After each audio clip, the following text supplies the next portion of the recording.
Happy Thursday, everyone. You're here with Boys Get Paid, and we're joined today by Sam Durrant, jockey manager and a long-time BGP member, advocate. Currently the jockey manager of Maddie Cameron, Kelly Myers, Kavish Chowdhury, and lately a little bit of Ryan Elliott as well. We'll get to you in a minute, mate. We'll ask you a few questions, a little bit of admin to go through. We're going to be back in the studio live on the 16th of October with myself and Matt Daddy, and potentially Kemmy's as well if he is around that weekend. The ACC studio is there still for us, but we've got pretty busy schedules over the next few weeks, so it's kind of hard for us to all get together and make sure we're in the same place at the same time.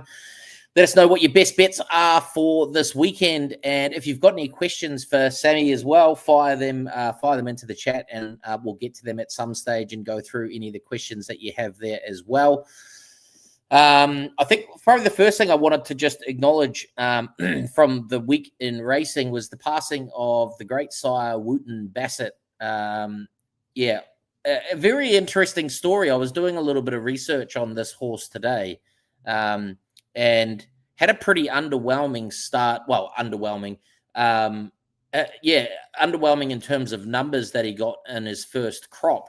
But obviously side in his first crop, the champion Al Manzoor, which now stands at Cambridge Stud.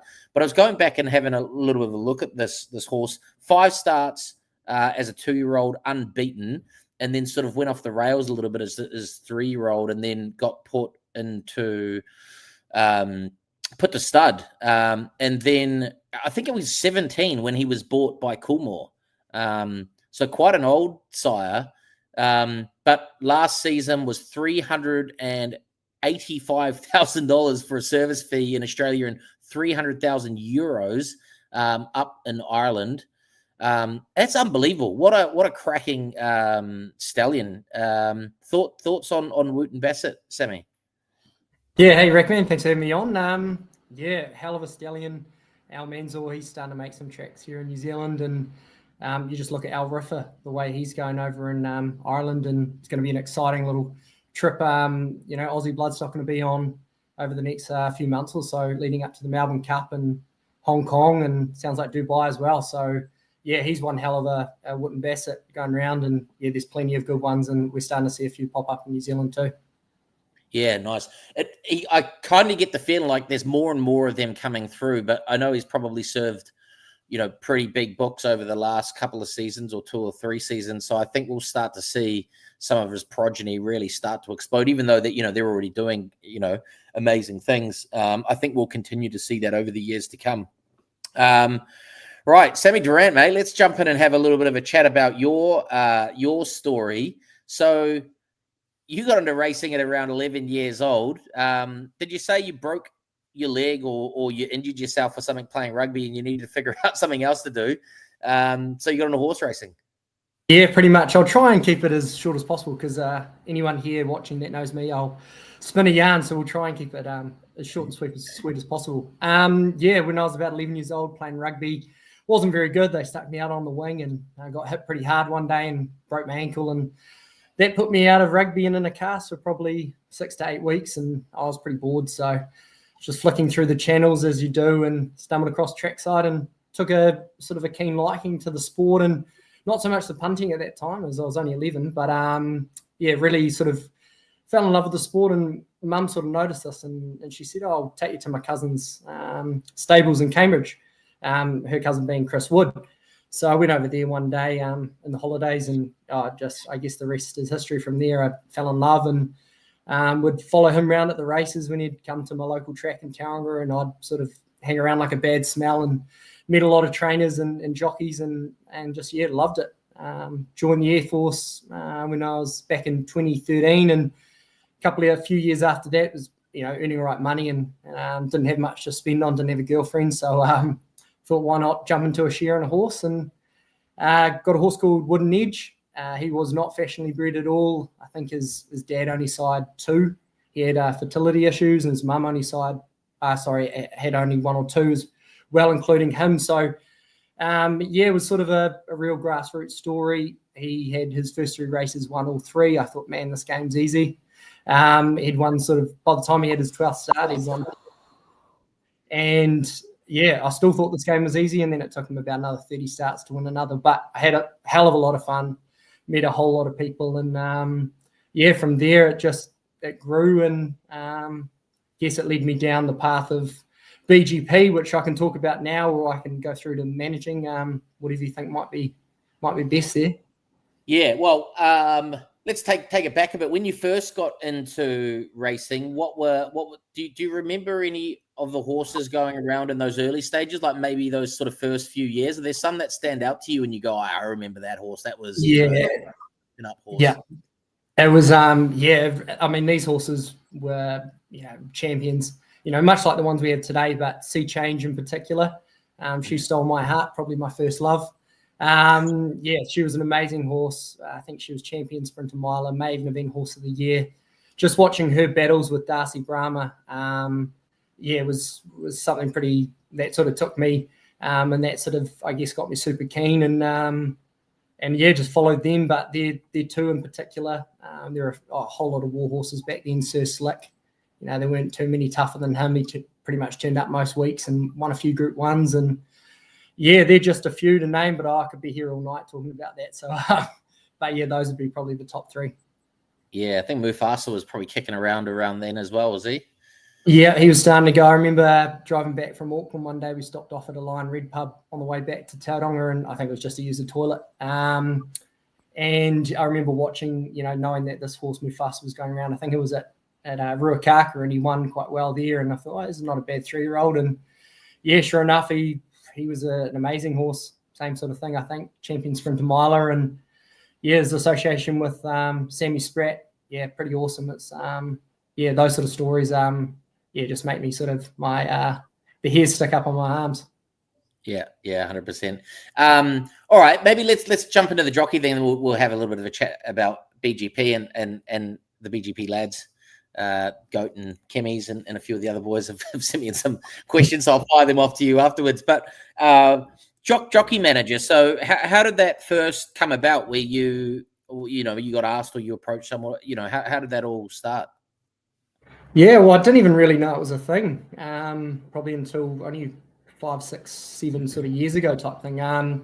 But another horse that was quite successful and probably never saw a potential was a 3-year-old filly owned at the time, trained by Chris Wood, called Leela Wala, and owned that with a few guys, which met through BGP, funnily enough. And she was a handy horse. She went down to Riccarton and ran in the Air Freight Stakes down there, the listed race, which, man, the form stacked up out of that one. She ran second in a lead-up race 2 weeks before over 1,400 behind a Tissue, only sort of beaten maybe half a length. And then, a Tissue was not bad then, but, just from there, she just blossomed. And then the start after that, she ran third in the Air Freight Stakes, won by a Tissue. So, years since, we've sort of thought, man, that form franked up. We maybe didn't win it, but we got beaten by a good one. And Darren Dennis was the jockey, and he formed an association with our horse. And just through that, got to know him, and he'd send us updates on what he thought, how the horse was going and work. And yeah, formed a bit of a relationship. And, he was at my wedding. He's one of my best mates. And yeah, he sort of said to me one day, he referred to me as Mr. Google because I just would black out form all the time. And he said, you should manage me one day. And I sort of thought, I don't really know enough people in this game yet. And, it was flattering, thank you. But so I turned it down once, and then he asked me again, and a friend of mine and his cloder and my wife, who was my partner at the time, Hannah, they both sort of said, you need to look into this and you should consider it. So I thought, what's the worst that could happen? I'd get him a few bad rides. But, maybe it might turn into something. And it did. If it hadn't been for Darren and I guess Cloder and Hannah pushing me into it, I definitely wouldn't be where I am today. And it's a dream job, really. And yeah, led me to managing Darren for a couple of seasons, and he was riddled by injuries, unfortunately for him. And but yeah, we won a couple of stakes races together there, and that really got my fire going for this. And thinking maybe it could be a bit more than a hobby. And Matt Cameron was coming back a couple of years ago, and friend Maxim Van Leerd, who's a trainer in Cambridge, he said to me, you hear Matt Cameron's and they've got a manager. And he said, you should throw your hat in the ring. So I thought, why not? And so I talked to Matt, and he said, "Oh, who are you managing?" I said, "Oh, Durrant at the moment." He said, "Oh, yeah, I'll be keen to give it a go." And yeah, the rest is history. We had a real good sort of 3/4 of a season together before he had another break. He won on La Creek, which was probably a massive moment for me to secure a ride like that on a champion horse, really, for him and for him to win the Otaki Māori weight for age. Put more fire in the belly to think, maybe there's a bit more to this, and maybe I'm okay at it. And through that, we'll try and shorten it up. Kelly Myers was getting back in the saddle after having a couple of kids, and she was thinking, I'm a bit too busy to be doing my own rides. I've got a lot on my plate, she was thinking. So she talked to Matt, said, "Who's your manager?" And he put my name out there and to her, and she approached me, and it was sort of a very easy decision to say yes. And yeah, from there, I had an arrange in Palmer for a bit while, nearly apprentice premiership winning jockey to lose by one, but I took him after that. He was sort of heading to be a senior, and from there led on to Kavish Chowdhury, who's a very good friend of mine, who's moved up from Christchurch to be in the Central Districts, and he's going great. Very underrated rider that has a really good strike rate. And then lately forming a good association with Holly Wynyard and her horses through Matt and Kelly led me on to her partner, Ryan Elliott. So yeah, only have had him since sort of start of the year, or March, just around Champions Day time. And he's just having a short break at the moment, but he'll be back later in the year to kick some more goals. Yeah, nice one. So what's involved? I know there's probably a huge amount that's involved in it, but maybe there are a couple of things that you can sort of just talk to that are involved in managing a jockey, because I guess a lot of people probably don't really know. Yeah, we're sort of we probably just tick along behind the scenes and that. But yeah, I class myself as the middleman. I'm there to communicate with my jockey if it's to do with what weights they're looking at riding at, what their schedule might look like for that week or month leading into it, what horses they might be trialing and keeping an eye on towards race day, or what ones they quite like the look of that someone else is on that maybe we could put our name forward. Or their name forward to be on that horse, and then obviously communication with the trainer, securing those rides, and maybe texting or calling them, or them texting and calling me, and chatting with the jockey or making the decisions myself as to what they might ride on that race day, and forecasting that, especially when meetings clash, where are they going to ride, and that, and forming those associations and those sort of having that good communication with those trainers, because that's really the key to this job, really. Yeah. One of the things that Ted mentioned, which I hadn't really ever thought about too much, was in particular around the weights, because obviously you don't know until the weight's released. So you don't necessarily have a huge amount of time. You obviously understand what weights your horses can ride at, but depending on what horses are nominated and accepted, can compress the weights and change things quite quickly. So how does that part work? Is it you just got to know your jockeys and what weights they can ride at, and then identify horses, and then what happens if is it your responsibility then maybe to try and find another jockey if a horse doesn't is riding at a lighter weight than what your jockey is, or you need to go to them and ask them if they can get down to the weight, or how does that work? Yeah, I mean, I'm pretty lucky with with the likes of when I had Darren and Kelly in particular, and Matt. They can all sort of get down to 53. Even we don't see it so much now, but 52 for a big handicap race. They're all capable of doing that and do 53s now. It's all looking at the time of the year as well. Like winter is a lot harder to get the weight down. So sometimes I might talk to Matt, or Matt might say to me, "Hey, if it's a Saturday, I'm happy to ride at 54, but if it's during the week, perhaps 55. And a kilo may not sound much, but to them, it's huge. So if they can just sort of sit at 55 rather than getting down to 54 midweek when perhaps the stakes isn't as big, it can enable them to perform better on the weekend. So very lucky with them. And then having Ryan Elliott sort of made me learn and taught me a different side to that, dealing with a jockey who everyone sort of knows is being a heavier jockey. And with him, a lot of trainers understand sort of what weight he's riding at. And, he'll push himself to get down to sort of 56, 56.5 sort of thing if it's for a good ride. But any lower than that nowadays for him is pretty unachievable. Otherwise he's going to run himself into the ground. So there is a little bit of that, but I'm very lucky with most of my jockeys that they'll ride any weight pretty much, especially if it's a very good horse. Whereas Ryan is sort of just talking to him, keeping in touch and how's his weight for the week. And if we can avoid it, try and, just keep to those sort of 57s and above where he's going to perform better. Not saying that he doesn't when he's wasting, but I think everyone knows that, when you're sort of not having to dehydrate yourself and restrict what you're eating, you're going to perform better cognitively and physically as well. Yeah, nice. What's your ambitions moving forward? Like, obviously, you've got a few jockeys there now. I actually don't really understand the complexities and how much work there is. So, like, how many jockeys do like one manager normally, manage? Yeah, I would say 2 or 3. With some doing 4, and I'm hovering around that 3 and then 4 when Ryan comes back. And I'm lucky in the position I'm in. I was in the Air Force for 12 years and left about 4 months ago. Bought a small business teaching fundamental sport skills to kids at daycares and schools. So that is it's more of a part-time job. So I'm quite lucky that I'm able to spend a large chunk of my days doing the managing. So I'm quite lucky that 4 could be quite achievable. 3 at the moment is. You sort of get to a point as well where the rides start to bounce off each other. If you've got jockeys in the similar league, it works quite well in that regard. But I would probably say anywhere from sort of 2 to 3 is ideal. And depending on your workload, it's a job that the money is good for what you do. You could be working though. You could be receiving texts and calls at 6, 7 in the morning through till 8, 9 at night, and it's very off and on. So you're constantly on your phone and out there looking for that next ride. But I am lucky, I guess, with having only a part-time job, and then this is classed as a part-time job. It works out to be a full-time. So if someone is working a full-time job, whatever that may be, probably 1 or 2 jockeys is definitely enough for them. Yeah. Okay. Couple of questions.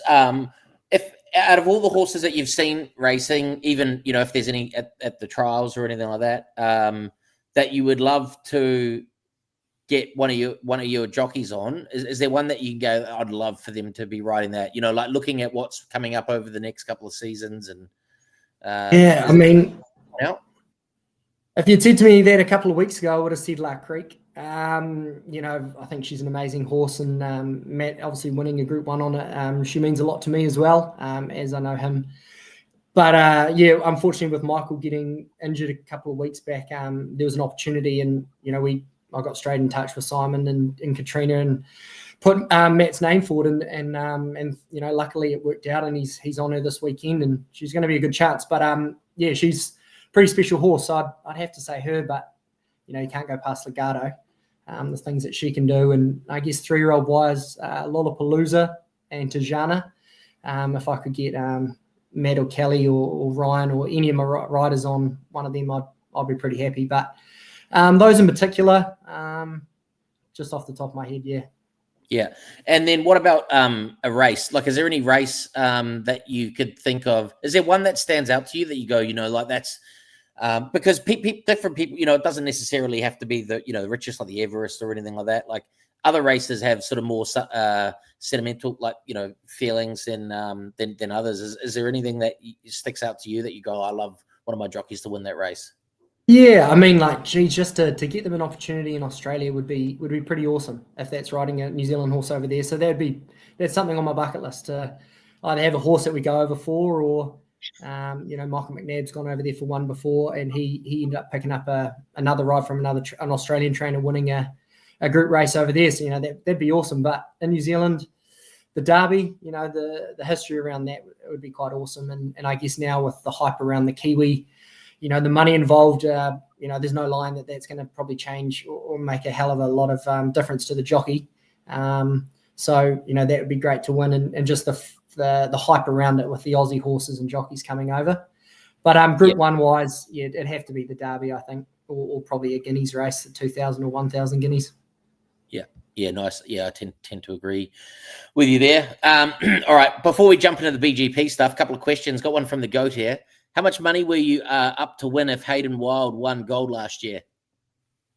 Oh, I think anyone listening that knows me, I've got small balls. I don't tend to punt too big. I love a punt, but I can't. It wasn't much.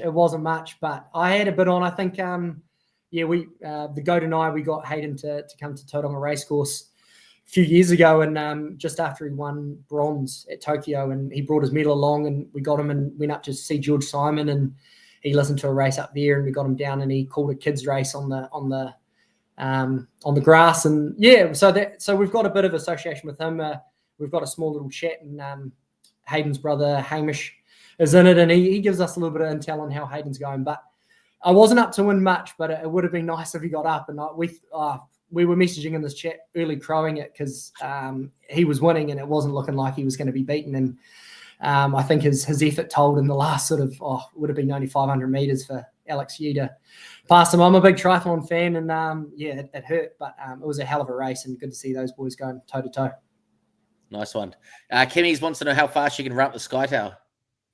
Oh, yeah, did. I was a firefighter in a previous life. In the Air Force, I started out doing that, and that was a cool little challenge that I was doing, raising funds for leukemia and blood cancer. So that was pretty cool. But I got up there in 11:04 or 11:03, I think, and I wanted to crack that 11 minutes and get a 10 something, or crack the top 10, and I think I finished 11th or 12th. So, but no, it was awesome. I think just over 11 minutes to get up the, I think 51 flights of stairs.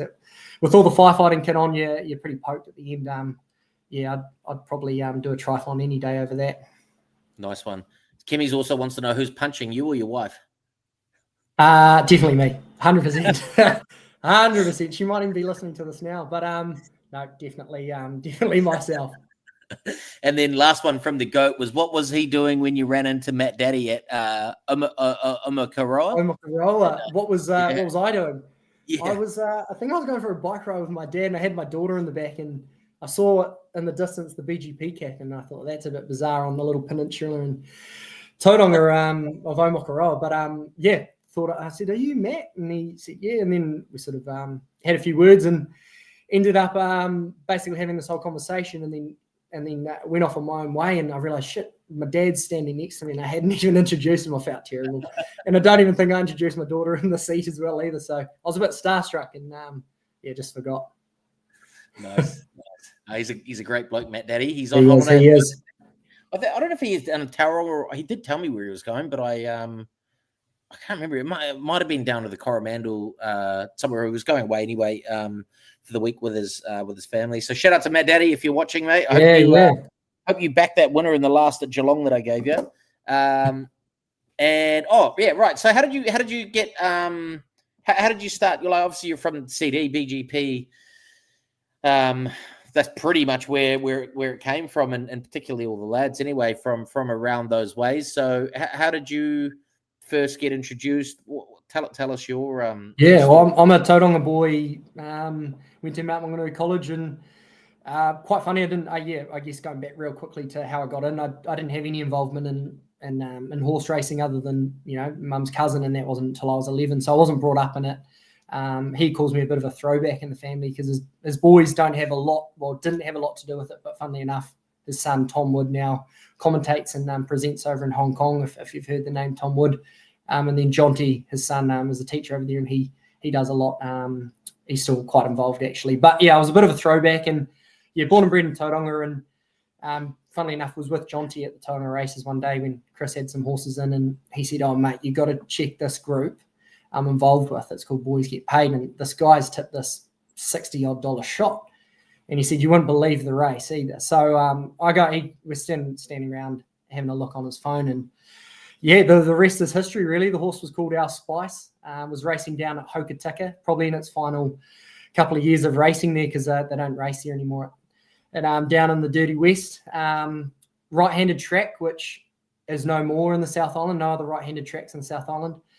The horse was a grey. It was beaten 100 lengths combined in its last 5 races. It had no form, duck eggs, terrible. Aaron Bidlake, who's a trainer, he just picked up a nice winner down at New Plymouth a couple of weeks ago. He tipped it in the chat and said I've been watching this horse work. I think it was an Otaki prior to it going down. He said it loves the mud. It's been down there for doing a meeting, I think, at Greymouth, and it loves the mud. It got beaten 20 lengths a few days before that at Greymouth. So I don't know. He saw something. The horse dropped out probably 20 lengths. If you're on Love Racing, go and search it up. Our Spice. If anyone who's watching and you want to watch an unreal race, 20 lengths last, can't even see it. It looks terrible weather. Horses out of view. The horses are basically stopping on the turn, and this horse comes out of nowhere and wins by 15 lengths, paying $61. And I thought, geez, I need to follow this group because this is an unreal tip. And I guess the rest is history with that. I was hooked and kept following the tips and got involved with punters clubs, with Crack a Million events, and just one in particular that I do want to mention was Luke and a few of the boys organised a trip to the Cox Plate to watch Winks, hopefully at the time win her 4th Cox Plate, which she did and did well. So there was sort of a post put out, and I was still reasonably new to the group at the time, and I was talking to Jonty, my cousin, and said, would you be keen? And he weighed a few things up, but couldn't afford it financially at the time. And I thought, this is just too good of an opportunity to pass up to see this horse who, was stringing all these wins together, looked freakish. I thought, I can't not go and be a part of history. So it was all organised. You just, I think, had to get your flights over, and then all accommodation, entry to the races, a few little events here and there by Luke and the boys was all organised, and you just paid the sum, and that was it. And I got on this plane knowing no one, turned up there knowing no one, and I'd just heard of Luke and the boys and hadn't met them in person at the time. Went along for a few days in Melbourne and went to the Manikato the night before on the Friday. Met these boys from Christchurch. One of them actually was my roommate, and they loved to punt and loved the racing game. And from there, some of my best mates came. A few of them have come to my wedding that I've met through Boys Get Paid. And I've owned horses with them since, and it was a hell of a weekend and something I'll never forget. And that sort of, really, I guess, fueled that fire and that love for BGP and the community from that day. Nice. No, that's awesome, mate. Yeah, that sounds like a lot of people's stories. I was relatively similar, like in my introduction to BGP as well. Like I was overseas for a long time, so I sort of came quite late to the party, but I was living overseas for like 10 years. So when I came back, I was sort of like, oh, what's this all about? I've always sort of been into horse racing, but I'd sort of gone away from it when I was overseas. I didn't follow it too much. Like I followed my parents' horses and watched them race and stuff like that, but didn't really pay a huge amount of attention. And then when I came back, the guys were organising a trip to the Everest, actually. And so I'd been to the first year back, I went to Karaka Millions, and I was like, oh, this is sick. Like, this is so much fun. And then it was the following year they organised to go to the Everest, and I was like, well, I've got to go. So I was very similar. I couldn't know anyone. I met everyone for the first time over there, and then that's sort of like how it just all happened. Got along really well with him. Had an absolute ripper of a time, and sort of just continued to go on from there. It traps you and it lures you into the community. It's there's not much like it. And I remember a few little stories. I think people going through health battles and losing family members and stuff. And I know the BGP Foundation, I'm not sure if it's still a thing, but it was around, and they donated money to people. And so what Luke and the Goat and Ted and so many people to mention, what if they've built with this community? It's a hell of a thing, and that's what's kept me involved all this time. Just the good people, and all for the love of racing and friends, and as guys, and we could talk about this for ages, but mental health and all that. To have these groups, and I've noticed that with my few little punting groups I've got, people in there have gone through some hard times, and they said, geez, we're lucky to have people like this we can spin a yarn to that'll open up the message and send one back at all hours of the day and night, and that's just the same with BGP. Like it's something that I've loved being a member of, and will till the day it stops, whenever that, and hopefully never that ever happens. Yeah, 100%. Yeah, completely agree. Some very, very cool characters. Right, we better get moving. Otherwise, we're going to end up being here for 2 hours. Yeah. I'll talk all night. So let's crack into this.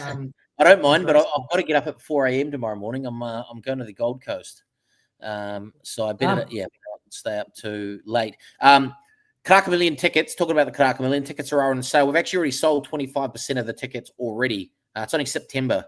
So they're going very quickly. They'll be gone within no time. So if you jump on to the BGP app, you can get a link to the tickets.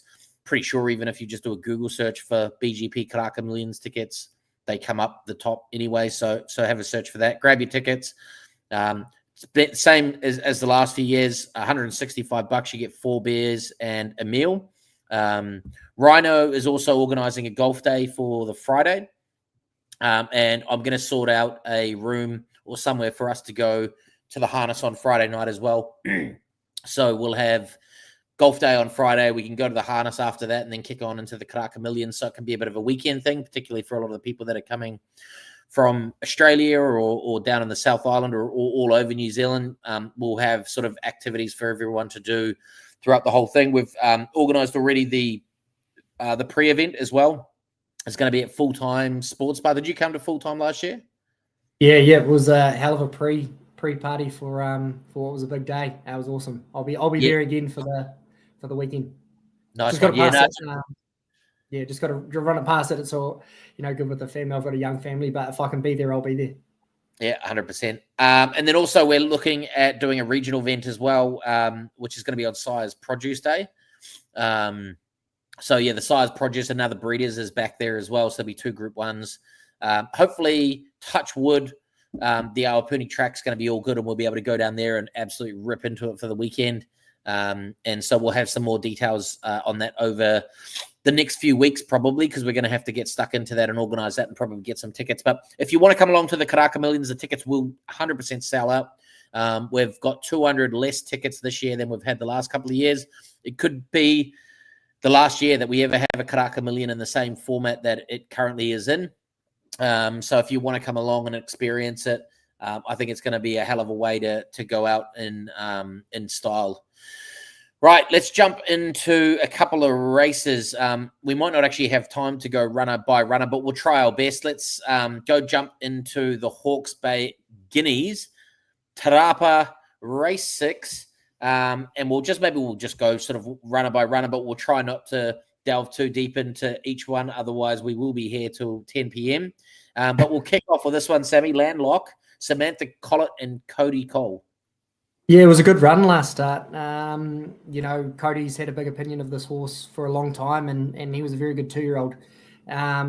Was doing his best work late, didn't get a lot of a run on the rail down the straight. So you'd think wider draw, probably not a big concern, especially by that time of the day. If the track is the heavy that they think they're going to get, he should be strong late over the 1400, which, there's a slight query. If it gets real bad, he may not run, but he's definitely one that I'll be having in my top 3s.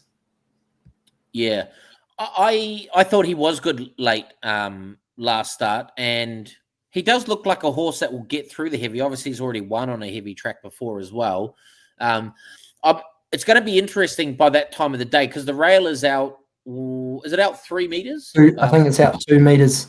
2 meters. Yep, out 3 meters. Which Tarapa, it's not huge, but it's just going to be interesting to see how the track's playing by that time of the day and just how wet it is, because barrier 11 might not be that bad. No, I'm thinking the same. Yeah, so I don't mind Landlock, and the step up to 1400, I like it as well. Last start winner, Pam Gerard. Has she got another stunning 3-year-old here?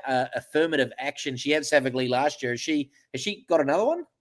Yeah, well, she might have one here. He was very, very good last start. To do what he did as a maiden horse up against some good 3-year-olds that were handy 2-year-olds. So you can't really knock him. I guess there's just that question mark on the heavy. He struck a soft track on the worst side of soft at Taupo. Didn't seem to appreciate it too much, but you could probably chuck in the fact that Taupo, being a slightly tricky track to run on debut on, may have just caused a bit of that. And he was up against race winners as well. So you'd think there'll be improvement, and he's another one that's going to be in the top 3 or 4, you'd think, off that run. Yeah, I thought it was a really impressive win. It's not very often you see a horse go from an SP of $69 to $5 in their next start, but that just goes to show how impressive that last start win was. He did look strong through the line, but I do have a query on the track conditions, and I have a query on barrier 3 as well and how that's going to play out on the day. He Who Dares, there's only one OP Bossum flying home last start. His last 50 looked like his best work, and looks like the step up to the 1400 is going to be ideal. No exposed heavy track form, but does look like a horse that might get through the ground. What's your thoughts on He Who Dares? Yeah, he's very classy, and he was a handy 2-year-old and looks to have come back very well at 3. And I think from that gate as well, probably, OP, he's going to find him in a good spot, probably in that second half of the field, in a pretty neutral position, and he'll find good ground when it matters. And he's got to be another one in the top 4. I think so far we're probably looking at nearly the trifecta, I think. Nice one. Navy Dreams, Masa Hasashumi, and last start second in a special conditions maiden behind Have a Crack at the Big E. Thoughts? Yeah, this horse is he's very underrated. $21, I think, is a good price, and you probably want to be playing around that top 4s because which would probably be a bit over $4, I imagine. The way he got home suggests the 1400 is going to be no issues. He ran a really good race at Rapa before his break, nearly winning a stakes race, and drawn a good gate. And 7, Muscle will get him into a nice spot, probably 1 off the rail or 3 with a bit of cover, and he'll be doing his best work late. And he's one that, if you like a little bit of value, he's probably it, and he'll get the trip. Yeah. These maiden acceptance times races always seem to throw out really good form. The format of these races always seems to stack up, as some of these horses go into, rating 65s or sometimes even back into to maiden races as well. It'll be interesting to see how this horse goes. But I do think he can stack up, and I do think the $21 and $5.50 in a race like this is sort of around the area that I think I'm going to play. Country Salon, Kelly Myers. Here we go. I know a little bit about this horse. So I'll let you take the rein on these next 2, Country Salon and Daylight Robbery. Yeah, they're I guess they're not liked by the bookies, which I quite like them as a little bit of an each way top 4 plays, both of them. I'm saying that about a lot of them, but it is one of those days, and it's very even racing, which is good. So, but Country Salon hasn't really done a lot wrong.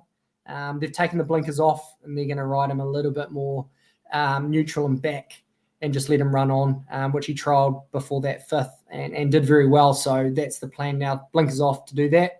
The draw's probably not going to worry because he will go back a bit. He'll handle the heavy better than a lot of them. And he's definitely an underrated horse for Gavin Sherrick. I think had he been with another trainer, probably been around that $16 mark, I'd imagine. Daylight Robbery, same thing. Word is he's improved a heck of a lot out of that run for 4th. Matt just had to go back with him, which he didn't really want to do, and had to come wide, and he got home really well late for, I think, the 3rd fastest splits.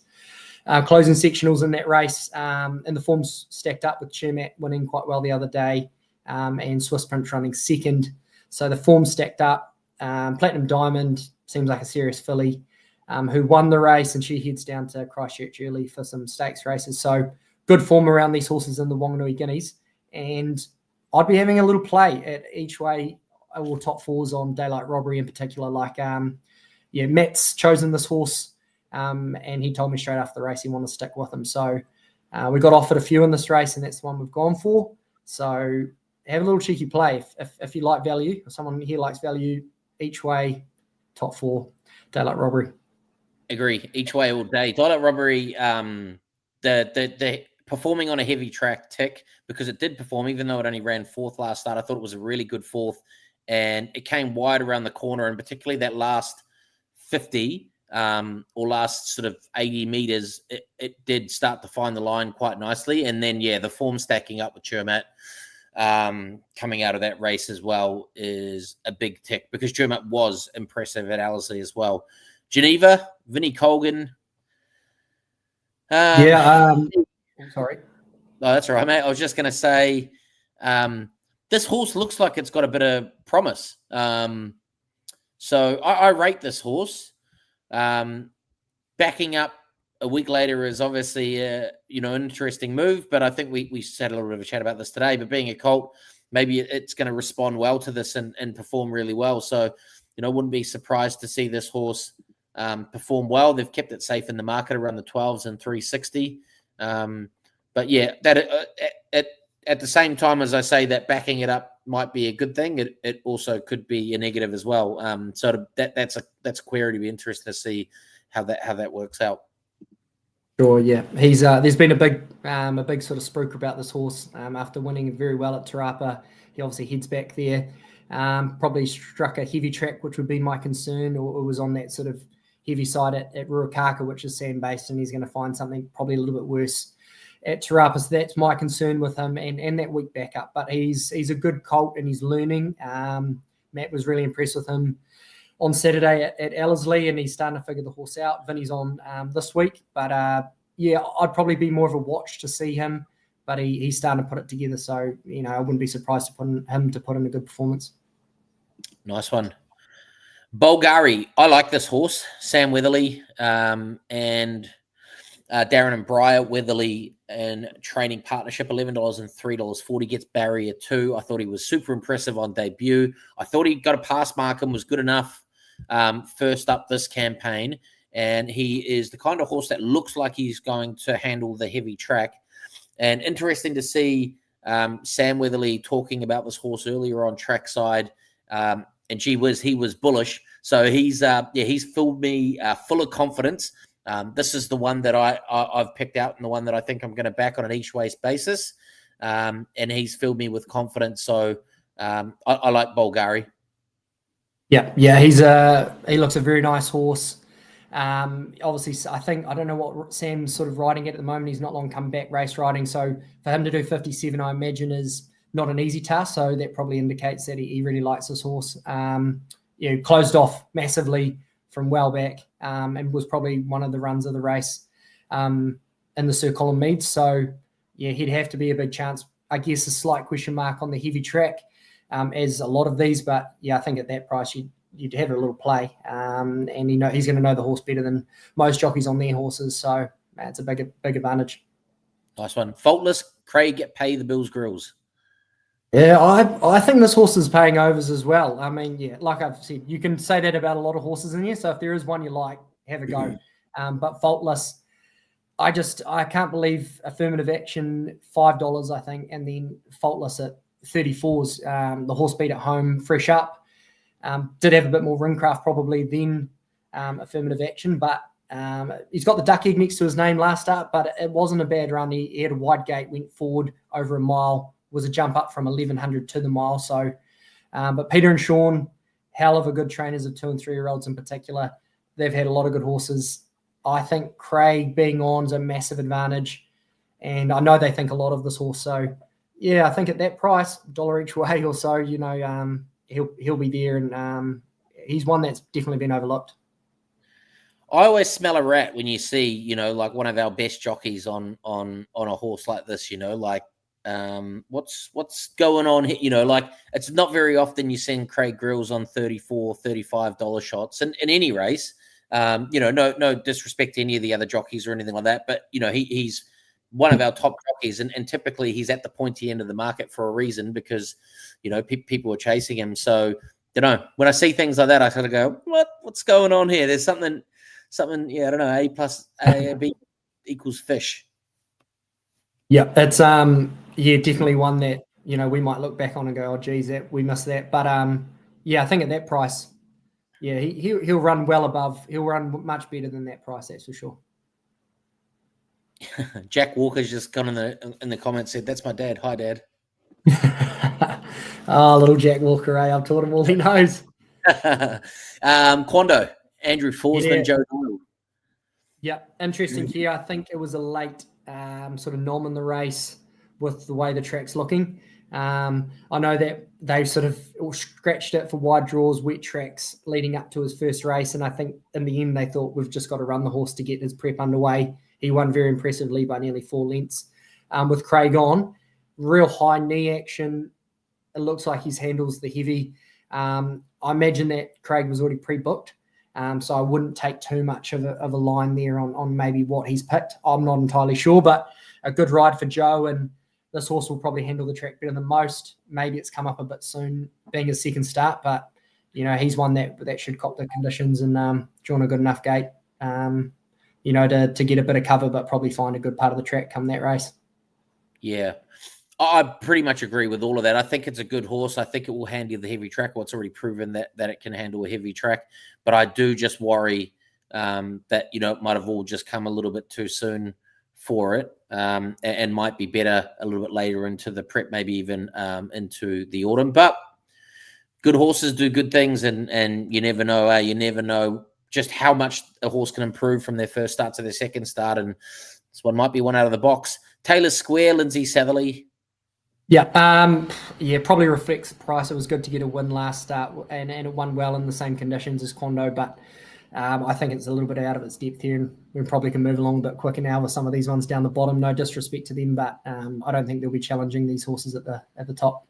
Yeah, Magic Carpet, same thinking. Yeah, I think a line there that Matt Cartwright's been riding this horse and he's hopped on, more to think about. Well-bred horse. So I'd be probably saying Magic Carpet's probably out of his depth. He'll win a nice maiden at some point once he gets back in that grade. And I know Marshy thinks a bit of him, but I wouldn't think that he's going to be one of the top 4. Yeah, this more to think about. They put a bit of money on it first up, didn't they? Like it started 270.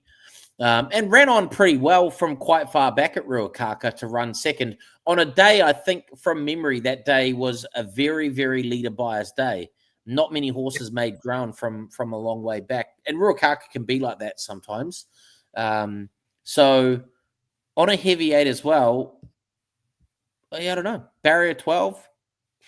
I think it's definitely an. I'm talking to Marshy about this, and he really likes this horse. More joyous. The mum was, I think, a 6 or 7 time Group 1 winner in Australia. Hell of a good mare. They spent 200,000 or 300,000 for this colt, and he probably will look to stay a colt if he can get a bit of black type. They think a bit of him. Big ass second. Having its second start, and will probably appreciate the 1400. But I'll probably be watching. It could run a cheeky race though. Yeah, maybe have that in your first 4s. Combinations, and then Tail of the Gypsy, Woodamoo Pin, Stephen Marshmallow as well. Drawn barrier 1. Yeah, drawn barrier 1. I think with he's like this horse as well.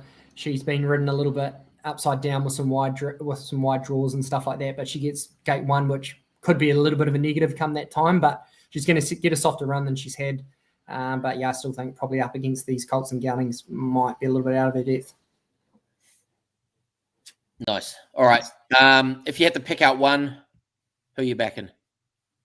I'm gonna probably say he who dares. Opie Blossom Factor. Tiaki, I know how to train a 3-year-old. He'll be progressing to the Guineas, and I think the money around him is pretty good in what's an even race. So he's my pick. With probably a little cheeky top 4 on Daylight Robbery. Nice.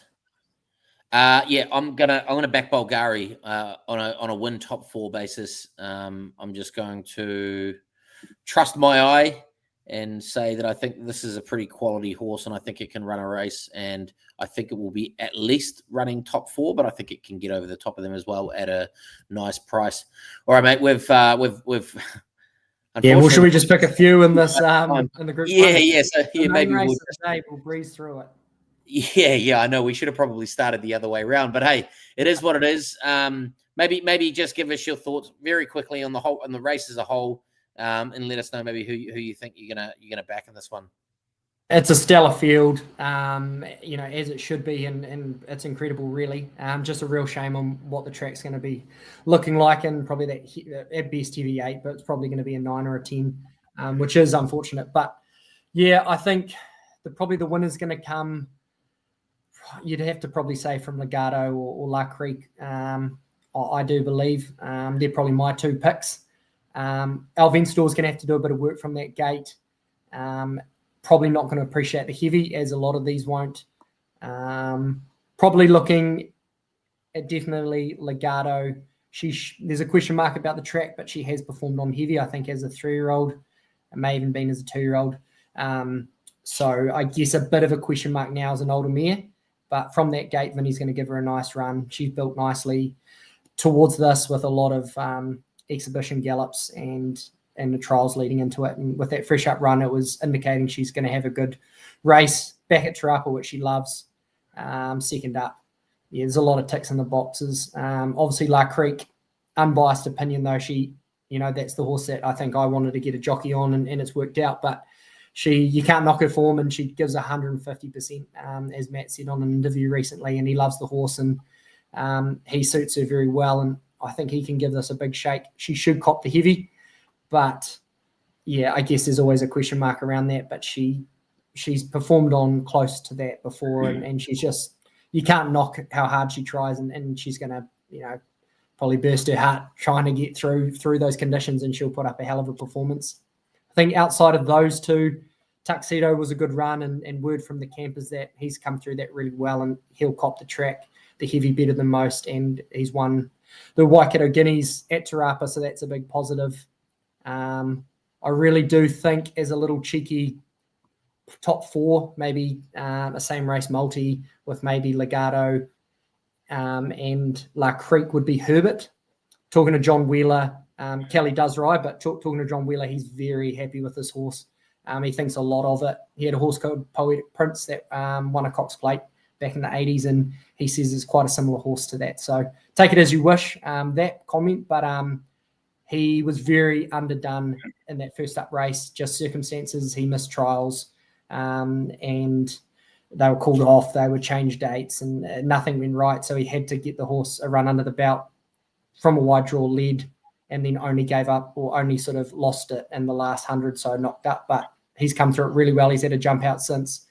And talking to him today, he thinks he's a huge chance to upset a few of these. Probably looking at that top 4, being realistic, but he's been around some of these good horses, Whitack and the like, with things probably not going his way, and was close to them. So maybe not a top Group 1 horse at the moment, but he's improved a hell of a lot as a 4 to 5-year-old. I'll be having a little bit of a play on him, top 4. Yeah, Herbert the Sherbet is a serious racehorse. I completely agree with you there. I pretty much have the same opinion across the board. I really like Legato back left-handed. Te Rapa, she's not going to mind the heavy track. I've seen her, had a gallop at Ellerslie last Saturday as well, and she's just so big and powerful and strong. She just looks like she could just go around and just beat them all up. So I really like Legato at this, and I like that you're getting a $5 price as well. I think that's really healthy. The other one that I want to mention is Kelly Alfarasha. I thought she was huge, and she was really brave, fresh up at the 1400. 1600 is just her area of expertise. She's never been on a heavy track, so that's obviously a query. We don't really know what we're going to get there. But what we do know is she's going to absolutely try her heart out, and I wouldn't be surprised to see her going forward from the 7. She was drawn quite wide last start, but forward from the 7 and hopefully getting onto the markers and maybe being able to take a sit behind another horse and maybe just sneak through and be a chance at the 16s and $4.50. I do have a futures bet on at 27s on Kelly Alfarasha. Nice. So I'm very, very happy with that. I got that quite early. But I do think I would have preferred maybe a soft track for her, or getting closer back to good, because I thought she would have been a real serious chance. I felt like looming around the corner last start, she looked like she was maybe the winner at about the 300, but just blew to bits. And then, obviously her stablemate blew over the top of them, as well as a few others, but I thought she stuck on quite bravely. So that's for me. I mean, honestly, like 8 of these horses could win this race, and I wouldn't even be surprised. I wouldn't be like, oh God, I didn't see that coming. So it's going to be an absolute cracker. Yeah, 100%. And Bruno Quiros coming up to ride Kelly Alfarasha. Hell of a good jockey, very good jockey. And he'll give it a good ride, and they wouldn't be bringing him up if they didn't think he was capable. So 100. I've got a little same race multi. If anyone wants to follow that, Legato top 4, La Creek top 4, Herbert top 4. paying $27. So I know Oh. $5 on that, and we'll see how that goes. But definitely those Legato and La Creek should be performing in that top four, both of them, and I think you get around $3 or $4 for that, which looks pretty good money. Nice one, mate. All right, well, let's jump into the blessed bet and the best bets for the week. I'll start off with the blessed bet. And of course, every week now we are going out to the community and asking you for your best bet. And we're going to pick one of them and make it the blessed bet. This week, we're turning back the clock. We're going to cool and fast. And we're looking to finally get a paycheck or a click from this fella. He was good fresh up third after a very long layoff. There's only one OP Bossum on top from a wide draw that should not matter. This fella should be flying down the outside and get the boys paid. A young man called Cameron Pearson is the one that gave us this one. So, cheers, mate. Cool and fast, boosted out to $6.50. That's pretty horny. I can't wait to be a part of that. Yeah, onto our harness best. Scareman's best, Timaru harness, Sunday, race 4, Chester Gold at $11 and $3.10 a place. If he gets through the first 100 metres trotting, I think he's a huge chance. His run 3 starts to go, had to be seen to be believed. Galloped next up, and then very unlucky on Sunday. Big overs, and I thought around the $6 was the right quote, so you're getting a good price there. Nice one. And then Markham's gone to Addington on Friday, race number 7, La Causa. Prepared to overlook her last start. The trainer put his hand up and blamed himself. She's a Group 1 performer with a devastating turn of foot. Set to be driven cold, and if she's close enough turning for home, she'll be able to roll on by. $7.50 for La Causa. And now, if you told me that at the start of the season before she'd had any starts, I would have said you're dreaming because she probably would have been $1.50. But you're getting a price here, so hopefully this trainer's done a job and turned this horse around and can get the job done. Gasso's best, Addington, meeting 8, race 1, Prince Tika, $8 and $2. The old boy will be in front after 50 metres and will run them off their feet. Yeah, and I've heard word from the tab that this horse has got about 70 or 80K of liability already on it. So the punters have gone from Prince Tika, $10, I think, or $11. Maybe it opened into $8 already. The punters will just keep coming for this horse. I think if this horse gets home, the tab will be taking a bath for sure. Fitzy's best is also on Friday. Race number 5, Landman. Big rap on this trotter from Benjamin Hope, the one and only. Could be the next Muscle Mountain. Geez, that's brave. Has gate speed, and he trails and at the trials, as expected, Ben to lead, dictate, and we'll see what's under the bonnet. Other favourites in the race look like nice horses to filly fresh up, while Kai Valley Ray Manners still need work. Landman, race number 5, Addington on Friday. Cool, on to our gallops. Matt's best is Rapa, meeting 2, race 6, Affirmative Action. I'm going to be going to the Hawke's Bay Guineas and say that Affirmative Action can go back-to-back. Both runs have been very good, and barrier draw should give him the advantage. I think Pam Gerard might have another decent 3-year-old following on from Savagely last season. Yeah, could be the case. Absolutely. I'm going to race number 5 at Tarapa, Midnight Edition. I thought he was a very, very impressive return to the racetrack last start. Goes well on the track and gets a low barrier draw. Should be able to take a position right behind the leaders, and with some clear running, I think he can get the boys paid. Perfect. Kemi's best. Riccarton, meeting 6, race 4, out of the blue. Barrier 1, which is the same as what the race day record will be after Saturday. Very bullish. Chumps, runs and goes favourite for the Cracker Millions. Don't force it, but just get on. $1.85 on the odds boost. Investment disclaimer. Small percent. A bias the owners. Could stop a war, and certainly this horse's performance. So maybe treat a little carefully there, but you can't go past King Kemi's best. Yeah, look, listen, the last few years, anytime Kemi said that he's got an interest or a share in a horse, it doesn't go well. So it would be very, very good to see him have a horse come out and put on a performance. And yeah, it'll be really good to see him have a nice horse. So I do hope it goes very well, but yeah, I would trust that disclaimer because it's the data. The data says that, yeah, if he's owning it, it's not going anywhere. The goat's gone to Royal Waverley on Sunday, I believe, race 3. We want to run away. Gee whiz. Hopefully we'll be running away from the bookies with all the cash after this, but the odds are not out yet, and so hopefully they're not listening. But we're hoping we'll get around the $4.50 mark. Lads, if you're listening, tab, see if you can give us $4.50 or more. Locally trained mare. that look good in a recent trial. Blinkers go back on. We want to run away, and hopefully this one just runs away from the rest of the field. Ted's best, Rapa meeting 2, race 4, Transcend, $3.40 fixed win.